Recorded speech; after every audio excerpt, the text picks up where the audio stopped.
boys and girls, and welcome to Storytime. My name's Christine, and I'm so excited that you came to join me today. Today I have brought a story called Not Quite Snow White. This book was written by Ashley Franklin and illustrated by Ebony Glenn. So find a seat to sit down and get comfy, and we'll begin. For 𝐀𝐿, it was always the right time and place to dance and sing.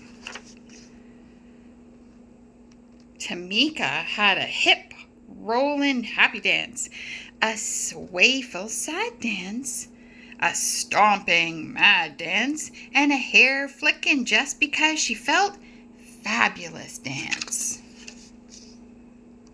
She sang high with the tweeting birds and low with the croaking frogs. She always shared her love of music and movement with an audience, stuffed or unstuffed. 𝐀𝐿 loved the stage. It was perfect place. She was the star of every show, and she loved every show that she starred in. She had been a cucumber, a space cowgirl, a dinosaur, and her favorite part, a singing mermaid. On stage, 𝐀𝐿 felt like she could be anything or anyone she wanted to be, but she had never been a princess. Now she would finally have her chance. 𝐀𝐿 was so excited that she went to both days of auditions for the Snow White musical. On her first day, she arrived super early. She helped her friends with their lines, kept count for the dancers, and shooed butterflies from nervous tummies so songs could be sung. After the audition, 𝐀𝐿 heard some of the other kids whispering, "She can't be Snow White. She's too tall. She's much too chubby. And she's too brown." 𝐀𝐿 looked at her legs. They were long.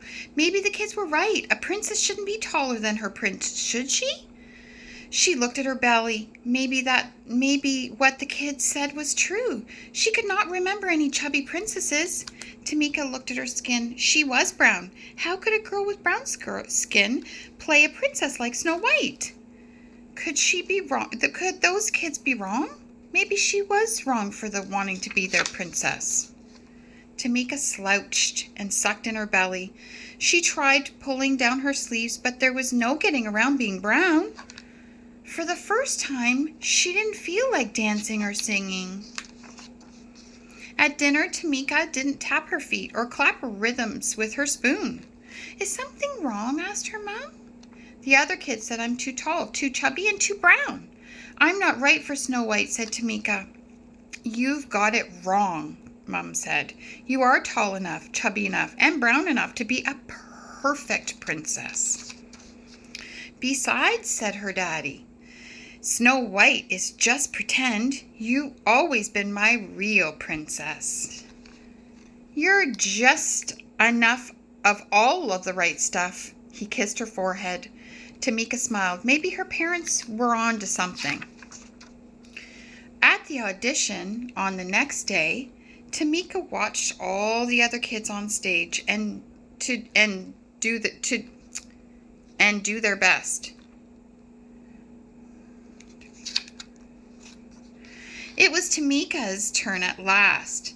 She remembered what her parents had said, but her long legs were still a little jittery. She closed her eyes and imagined she was singing and dancing for her favorite audience of friends, stuffed and unstuffed. Then she remembered the joy she felt when performing. 𝐀𝐿 knew she could do it. And she did it. She shone like the star she was. She could act, she could dance, she could sing. She loved herself as much as she loved music and movement. 𝐀𝐿 was a perfectly poised princess, and when her audition was over, 𝐀𝐿 looked out at the smiling faces. 𝐀𝐿 wasn't too much of anything. Maybe she was just enough of all the right stuff.